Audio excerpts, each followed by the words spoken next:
Hey everyone, I'm Rod Roddenberry, and you're listening to Trek FM.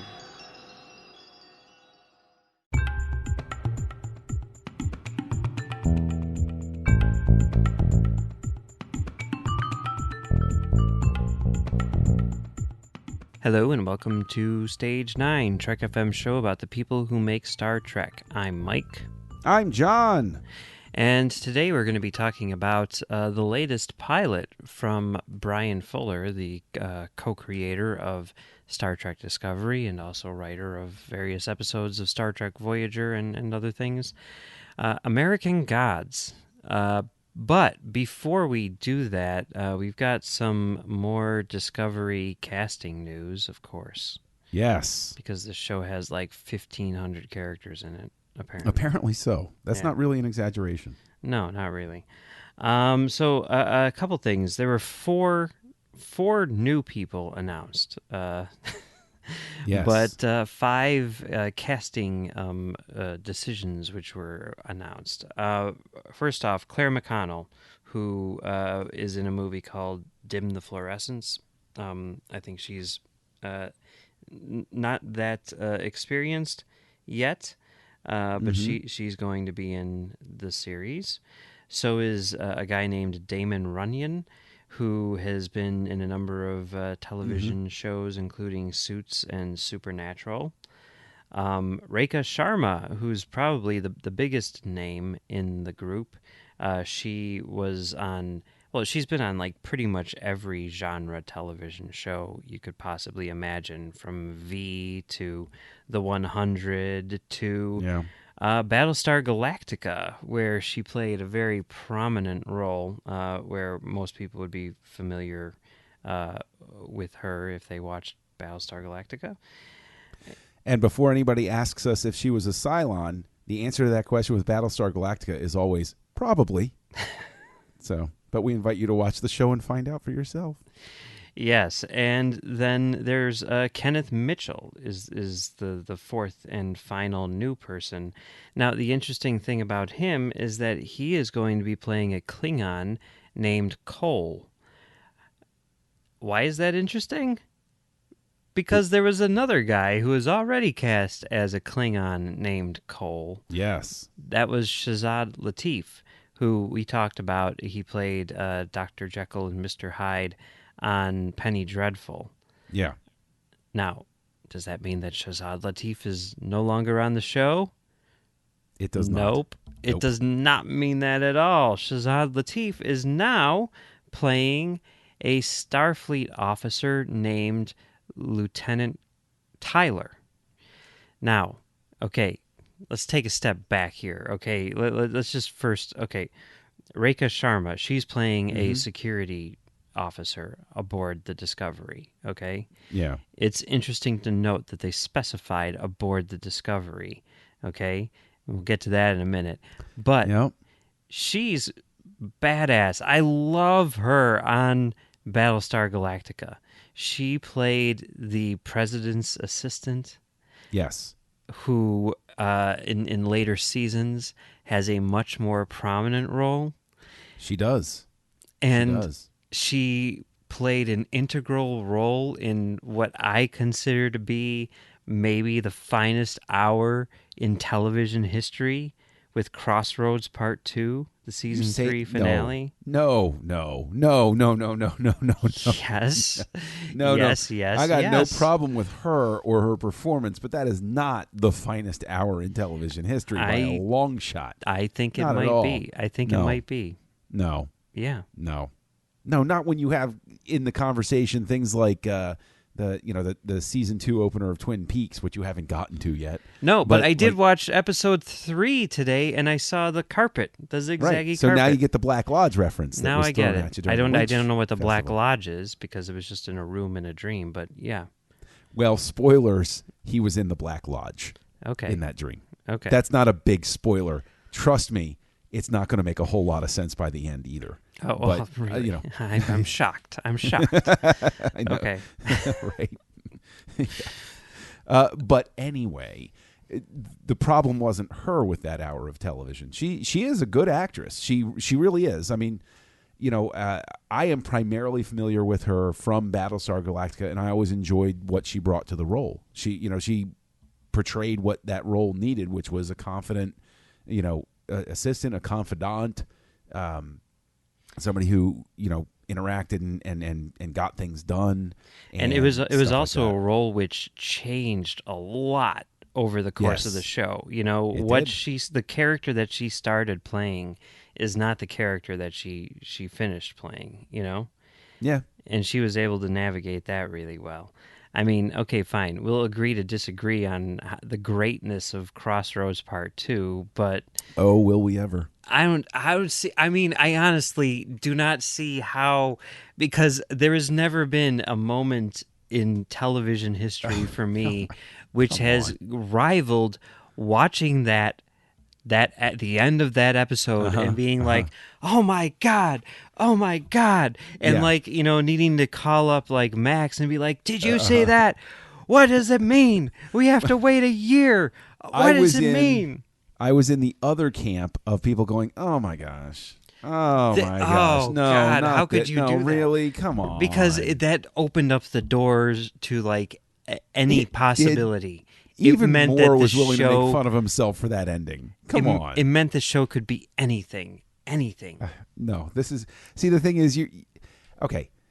It means the show can be anything. By that criteria, the season 3 finale of Star Trek Enterprise was an absolute masterwork because Nosferatu in a Nazi uniform walks out of the shadows, and it could be anything. Anything after that. No, it because with that, legions of Nosferatu in an alternate timeline running around, and it's anything. How many times have we been to alternate timelines with alien Nazis in Star Trek? Okay, you see that and you're like, oh, so they're doing that. No, now. Alien was a new spin. We've seen alternate timeline Nazis and we've seen alternate planet Nazis. But no, we had the Nazis Hirogen in Voyager. But they weren't like Nazis. They were they? Freaking Nazis. Yes. No, were they? They were like in the little SS uniforms. And yes. I don't remember that. Well, that's probably for the best, but it doesn't matter. Probably so. To the journey. Actually, I think that episode was written by Brian Fuller, if I'm not mistaken. It doesn't matter.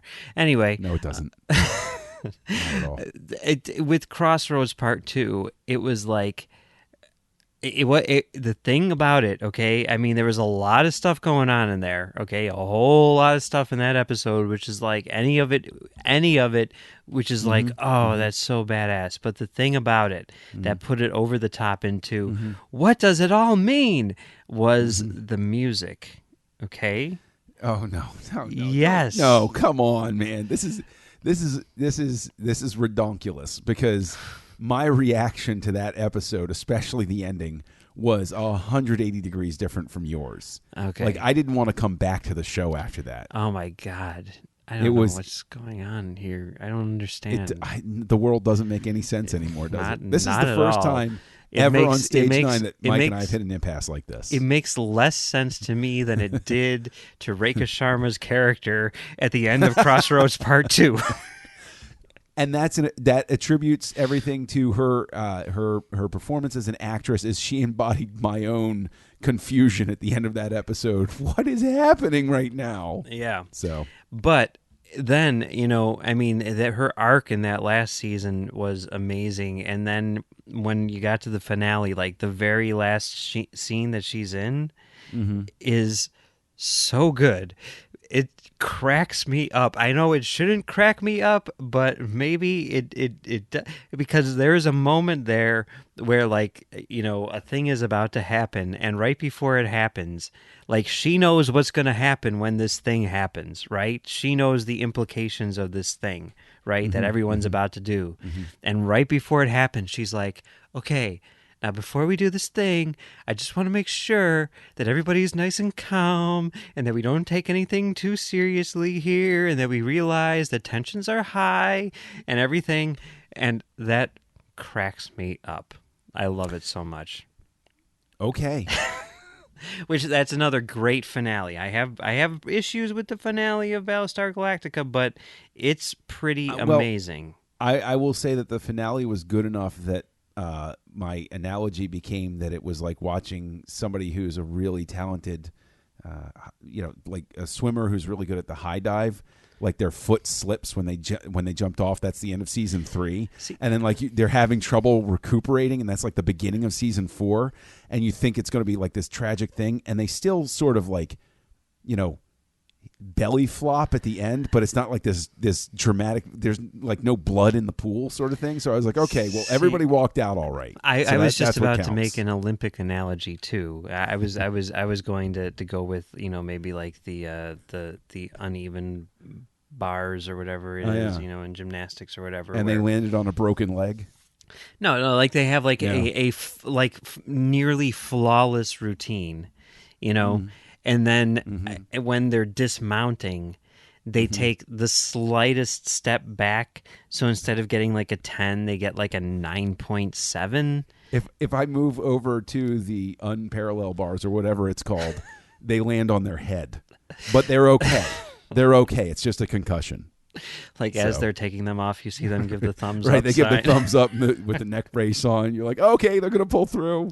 Yeah, no, I totally disagree with that. Anyway, one of the other interesting things is that Sharma just very recently, I don't even know if the episode is out yet, but she's on an episode of Star Trek Continues. Really? I didn't know that. Yeah, the latest episode of Star Trek Continues, if I'm not mistaken. That's so wild because of all of the stuff that went on with the fan film stuff and the big fervor over that and blah blah blah, and somebody from essentially a fan production is now going to be in the official production. That's like so wild. That's crazy. Yeah, it is really crazy, but it's cool nonetheless, and she's definitely a fan favorite among genre television watchers. And sure. I mean, I'm a big fan too, so I'm really looking forward to that. But now, okay, Kenneth Mitchell playing Cole, who he lists in his Twitter bio that he's House Leader Cole, so that's kind of interesting. But Shazad Latif playing Lieutenant Tyler, Starfleet officer, Lieutenant Tyler, not Discovery officer. Now, this is why this is interesting, right? There's another Lieutenant Tyler floating around the galaxy at this particular moment in Star Trek history, and that's the navigator aboard the Enterprise, Lieutenant Jose Tyler. Now, that dude was blonde, granted, and Latif is, very much not blonde, but true. But then again, I mean, hey, we haven't seen pictures of him on set. And hey, Khan was, Benedict Cumberbatch, so you know what? No, he wasn't. Well, it's a thing. So, Yeah. I mean, it's that would be really, really interesting because they did. I mean, even back when Fuller was working on the production, they said that there would be, nods to what else is going on in the Star Trek galaxy universe, whatever, at that time. So I think it's completely within the realm of reason or possibility for them to, run across the Enterprise at some point and be like, hey, what's up, yo? Yeah, or maybe even maybe he was aboard the Enterprise, or maybe he's going to go on the Enterprise. Who knows, right? Well, maybe he's a representative from the Enterprise. Who knows? I'm more interested about, House Leader Cole, because I think that speaks again to the whole diplomatic angle that they're obviously bringing in with Sarek and everything is, does that mean that there's some unrest within the Empire and that's why, Discovery is brought in? I mean, that opens up real possibilities to me. Yeah. That there's something really intriguing going on. If I'm not mistaken, when they first announced that character, they said that it was a captain of a ship. Okay. And like a protege of, I think it was like Takuvma, Chris Obi's character, who's like the leader of the Klingons. So he definitely seems like he's, sort of like a, I mean, not a leader, but sort of like, maybe like vice presidential kind of, right. Right. But with the casting change, I mean, people sort of freaked out. I mean, the typical clickbait headlines came along where everybody's like, "Oh, Discovery's going to burn. It's over. It's done." Yeah. I think we both sort of took. It's like people get recast. It happens. Mm-hmm. It's okay. Like they saw something and they were like, you know what? You'd be better over here. Or maybe he had a reaction to the makeup even. Maybe. You know, maybe you it's like never know. maybe it's like a Wizard of Oz Buddy Ebsen thing where it's like, you know, the makeup didn't work and they were like, well, you know what? We still like you and we got this role over here. Yeah, I mean, I could definitely see it being a scenario where it's like, oh, we got this guy to play this role, and then, you see him on set for a day or two, and you're like, he would really kill it in this other role, Yeah. So, and he tweeted something. He's like, it's going to be awesome. It's going to take a while, but it's going to be awesome. I mean, suggesting, we're writing this on, or we're recording this on what could very well be the eve of a writer's strike. So there's Yes. that.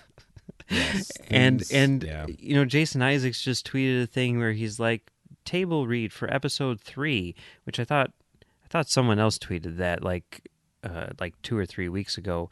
It sounds like maybe they've only shot like the pilot and one more episode at this point. Entirely possible. I don't know. It does seem, and you think they started shooting in January.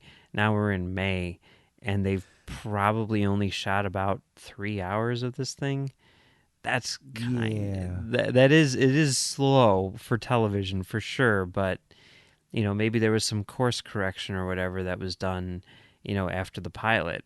That's definitely, most TV shows, you get the pilot, you test it and everything, and then there's the recasting and all that other good stuff before you, fully commit.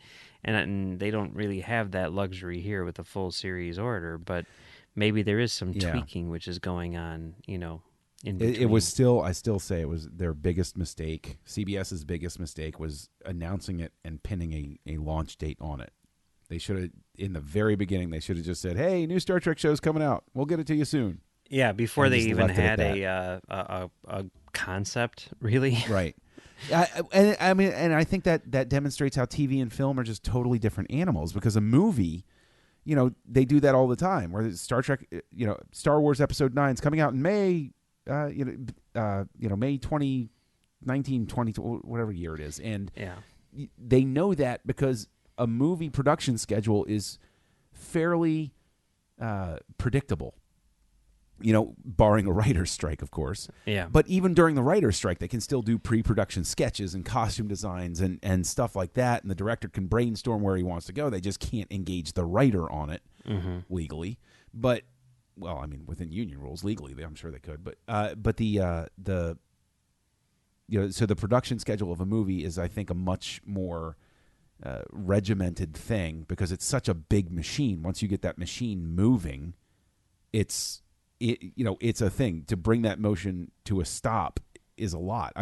Look at Apocalypse Now, which probably isn't the best example because it did go on for so long. But Martin Sheen has a heart attack, and there's actually a recording of the director saying, Marty Sheen doesn't have a heart attack unless I say he has a heart attack, and we're still going to be filming. That's a thing. Yeah. Yeah. Oh, well, we'll see what happens. We will.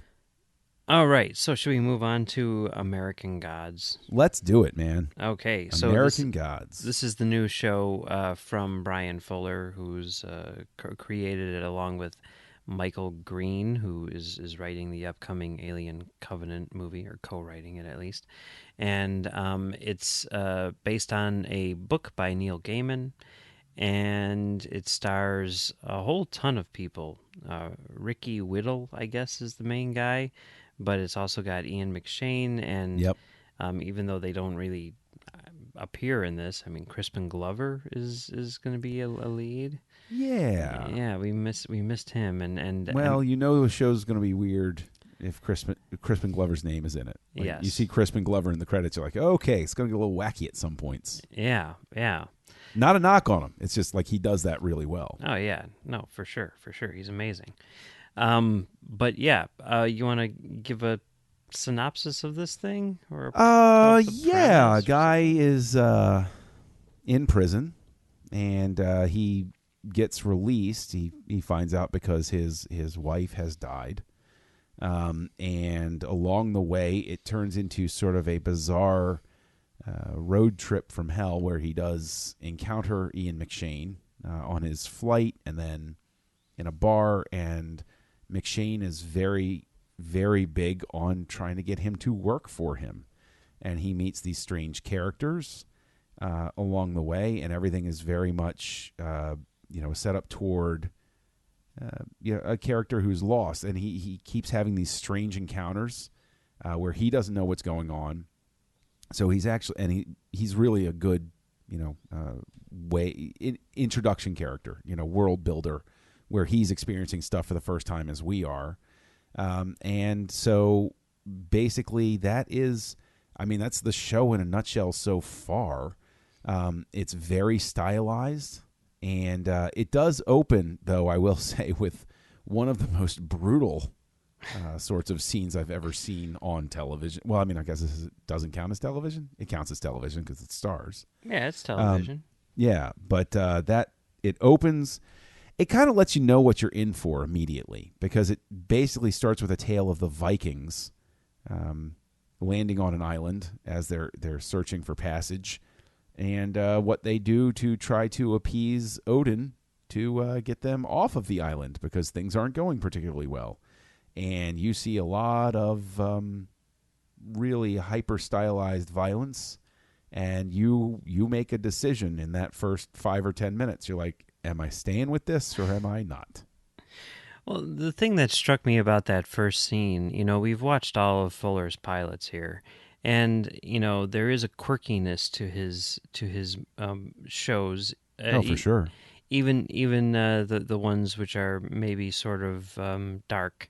And that first sequence with the Vikings, even though it is like one of the bloodiest things you'll ever see, like literally people getting chopped in half with Shining style fountains of blood coming out of them, like to the point of it being not at all realistic.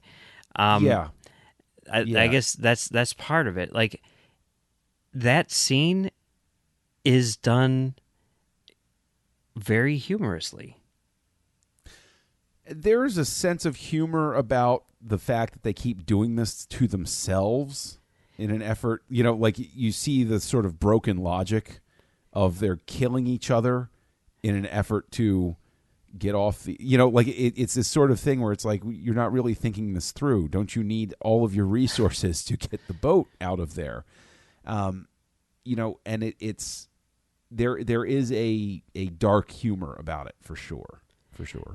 And that kind of like, it was an interesting way to start the show, and it really did kind of signal to me what was going to be coming later on, even though the rest of the show, while there are bits and pieces which are amusing, like a lot of the sort of like banter between Ian McShane and Ricky Whittle I thought was kind of funny. Like McShane's character in general is a pretty funny character, but none of it is nearly as funny as that opening scene with the Vikings. And I don't know, like the thing about this show is it does seem so big, and I know that it's based on this novel, which apparently they don't even come close to finishing the novel in season 1. It's going to take, I think they said like 3 years or something like that just to do the novel. Well, Hannibal was technically based on Red Dragon, but diverged greatly. Right. From that. Yeah.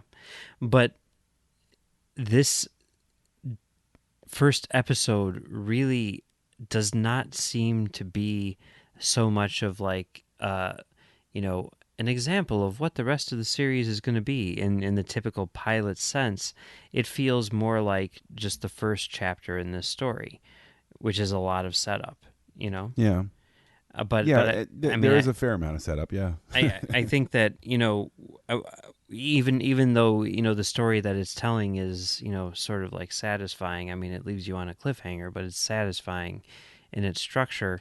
Like I feel like this is not going to be what a typical episode of American Gods is going to play like. I don't know. I think it might be, because this show, this one episode, very much feels. It inhabits the same sort of visual and tonal space that Hannibal did. And it's, I think that this, because we've always had the discussion, what exactly is a showrunner? What exactly does that mean? Well, the common thread here is Fuller. And if I look at Hannibal and I look at this, I can see there is a creative force behind it that is driving it in a certain direction. That is, saying it's going to be like this, and this is how it's going to work. I mean, the director of this one worked with Fuller on Hannibal, David Slade, and so obviously he brought in people that were very familiar with what he wanted from it. And as I was watching it, what I was sort of wondering, because of course there's the big debate that's never probably ever going to be properly settled for years. Why did Fuller leave Discovery? Yeah. And I think honestly, because he was going down this road, and I think that CBS got nervous. Now, I'm not saying as violently or as sexually graphic as this, but I think that CBS saw him going down this road and said no, and they made basically a corporate decision to quote-unquote protect the property. All conjecture on my part. But this is the space that Fuller has occupied for years. And it's a beautifully artistic space, and it really works when it's done right. But I could completely understand somebody blinking and saying, I don't know if this is going to play well with Star Trek fans. And again, I'm not saying that it would be this show as Star Trek Discovery. That's not what I'm saying. But if he wanted to push boundaries, this Hannibal and this are wonderful examples of how he likes to push boundaries. And I can kind of understand somebody getting nervous about it. That doesn't make it right, but I can understand it. Yeah, I mean, I guess that's a possibility. I mean, the other thing that I kind of take away from let's say those two examples are, I haven't read either of those books, but from what I understand, they're considered to be pretty faithful adaptations in a sense. No, not really. I mean, spiritually faithful, in the way that Elmore Leonard thinks that Jackie Brown is the best adaptation of one of his books. Well, I would say that Hannibal is a great spiritual adaptation of Red Dragon up to a point, and then it's very obvious a point at which where Fuller pushes forward into newer territory. But do you think would you say that newer territory is very much in line with... No, not really. I mean, not in terms of plot or anything, but in terms of No, I don't really... I mean, I guess you could make the argument if you're taking the entire body of work as Harris wrote it, where it went eventually with the book Hannibal, then yeah, you could make that argument. But if you're saying just as Red Dragon, but as the entire series, yes, Hannibal eventually went in, the show eventually went into the space that Hannibal, the book, really seemed to find itself, which was something of a departure from the first two books, which were much more procedural in nature. And, it's sort of a fascinating thing because the show Hannibal and the movie Manhunter come out of the same fountain, and they both basically go to the extreme direction of that same source material. And I mean extreme. Man goes off into the straight up Miami Vice cop movie, and then Fuller embraces the whole body of work and goes into the more disconcerting moral ambiguity side of it that it gets to by the third book. So it's that sort of thing. Okay, well, that's interesting. Because what I was going to say was if he is known for making faithful adaptations of things, then it would suggest that Star Trek would be that too. I don't know. Yeah, but I mean, and again, I'm not saying that they did the right thing, and I'm not saying that it would have been a bad thing. I'm just saying that it would make sense to me if they got an inkling and they were like, I don't know if we really want to go fully embrace this. And maybe he said, well, that's what I want to do. Yeah. And again, I'm not saying that he would make American Gods as a Star Trek show. I'm saying that, he wanted to go certain directions with certain things, and they were like, we're not ready to take that step. Thanks for getting us to this point. Yeah. So, I mean, that was just a takeaway after watching this show. Well, yeah, that could be. It's interesting to note, and whether this is by design or coincidence or whatever, but there are a number of people who are associated with American Gods who are going to be working on Discovery, including a few directors. Adam Kane, who directed the second episode of Discovery, he directs the last two episodes of American Gods. Guillermo Navarro, cinematographer on the pilot of Discovery, he directed an episode of American Gods, and someone who it looks like I guess isn't working on Discovery anymore, but Vincenzo Natali, he directed an episode as well. And then as far as the cast is concerned, Chris Obi, who plays the leader of the Klingons on Discovery, is a character in a later episode of American Gods. And we just talked about another cinematographer last week or a couple weeks ago, Darren Tiernan, who's going to be working on Discovery. He photographed 3 episodes of American Gods. So kind of cool. And I mean, part of that is probably I think they were both shot in Toronto, right? So, you hire people who are local. Yeah. Right? So yeah. Yeah, I don't know. I mean, it's cool that like Neil Gaiman is so involved in this show because it feels like, they're really going to, do it right in that sense. I mean, it only makes sense to involve him. And one of the things which got me really excited when I was reading some press about this thing is that Gaiman and Fuller and Green are hoping that American Gods will be successful and that its success will convince Warner Brothers that instead of making a Sandman movie, they should let the 3 of them make a Sandman television series. Yeah, that'd be cool. I think that'd be pretty awesome. Here's the big question, though. Based on this pilot, do you watch the rest of the season? Well, I guess that is the question, right? I mean, we're saying like, hey, it's weird, it's crazy. Do I watch the rest of the season? It's definitely something that I want to do. It's weird because like my podcasting commitments sort of like dictate what shows I watch and everything. Sure. And that might mean it dictates, me watching it, or it might mean that it doesn't. And I think, given, everything else being equal, I would continue to watch this show. But at the same time, I'm sitting here having not finished Westworld yet. And it's like there's some other things which I definitely want to watch first. What about you? Are you going to finish it? This is the type of show where I'm on the fence about whether I would continue under normal circumstances, because while I'm not prudish in any sense, it seems gratuitously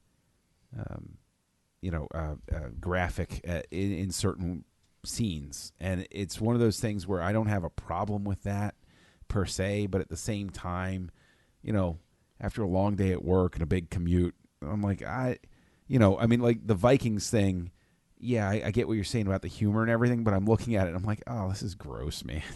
I mean, like it's one thing. It's one thing if I know I'm in the box with Hateful Eight and it's Tarantino. Like I go into that and I'm like, yeah, okay, I know where I'm going with this, and he still blows my mind. And I'm like, this is even grosser than I thought, but I know it's going to end. And whereas this, I'm like, I'm signing up for 7 more hours after this. It's kind of a rough ask, man. I mean, I see what you're saying, but at the same time, like with the Viking scene, it's like, is it extremely gratuitous? Yes, but at the same time, it's like something that they do when there's like flashbacks, I guess, or dream sequences. They're letterboxed, and there's a scene where in that Viking sequence where a guy's arm, holding a sword's arm gets chopped off. The arm flies up, breaks frame, so it goes like into the black bar, and then comes back down and lands like horizontally in a dude's neck. And it's like, is that going to bother me? No, because it is so cartoonish. But there are other extremely graphic moments that, I mean, the last shot in the episode's pretty graphic. Yeah. And they're, and it's pretty, hyper realistic and everything. But then there's another very graphic scene around the midway point that, I'm like, okay, I could have gotten the point without it being Cinemax, but that's cool. Okay. See, I'm totally okay with that. I don't know. Yeah, but Whatever. it's like full on like Cinemax After Dark, and it's like, well, yeah, I mean, I could get the point. Like, again, I'm not like, you shouldn't watch this, but I'm like, I mean, I guess I'm just from the school where it's like, you kind of spending too long here. Like, let's move the story along, please. Seriously, like, I don't like lingering on anything. Like, I like to, move fast through, like, I get to the meat of the story. Because the thing is, the scenes where people are having conversations and the scenes where people were like the quote-unquote leprechaun at the bar, that was funny. I was laughing through that whole scene, especially because it had fun with all of these Irish stereotypes. I'm descended from those stereotypes, so I enjoy watching them.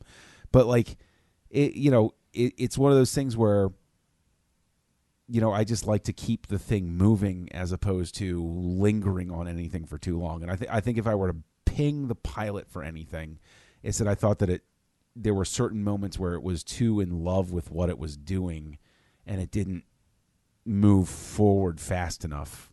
And that's sort of, I guess, the point where I find myself, where I'm like, I get the style. I loved Hannibal, and Hannibal did the same sort of thing. So maybe if I watch the second episode, I'll be sold on it. But just coming off of the pilot, I'm kind of like, I don't know. Yeah, I mean, I guess I see what you're saying, and I feel like this is a show where the second episode is really going to maybe almost say more about what the series is going to be than the first one did. Sure. And I think maybe at that point, I can make a determination as to whether or not to continue with the rest of the series. Sure. So I don't know, but yeah, there was things about it which I really loved. I mean, the opening title sequence I thought was fantastic. Oh yeah, it was. And apparently, Shirley Manson does vocals on that thing, so that's no way, really. Yeah. Oh, that's pretty awesome. Yeah. No, and the music throughout the episode, tip of the hat to Brian Reitzel. Yeah. And he's fantastic, and he worked through Hannibal with Fuller as well, and the music was great. Yeah. So. Yeah, it'll be interesting to see how it continues for sure. But I am curious about it. I'm not 100% sold, but I am curious. Yeah, I think that's a good way to put it. Yeah. All right. Well, it's been fun talking about American Gods today, but that's not all we're talking about here on Trek FM this week. So here's a look at what you may have missed elsewhere on the network. Previously on Trek.fm, Standard Orbit. All right, I'll tell you what. I have never, ever, ever worn a costume or cosplayed or anything like that. Now the challenge, the gauntlet has been out there. We're going to have to put together a Mugatu costume. Mugatu costume. We got to. To the journey! Make him taller. Give him some salt and pepper gray hair. Yeah. Make those shoulders broader. Computer, put a tattoo over his left eye. Oh my god, look what I just did! I made it Chakotay. Warp 5. Are you an outside entity that is watching you deal as the bad archer with the good archer? And Scott just looks at me and turns around and goes, oh, God, will someone come here and get Gary a script? Meta Treks. But these Romulans are still walking around in those nasty pointy shoulder tunics that they wear. I mean, what's up with that? Doesn't seem like they shed as much of their identity as the Yeah, Klingons did. not shedding as much of their identity. And that's what else is happening on Trek.fm. Check out these shows and discover what we're talking about in your favorite corner of the Star Trek universe. You'll find us wherever you get your podcasts.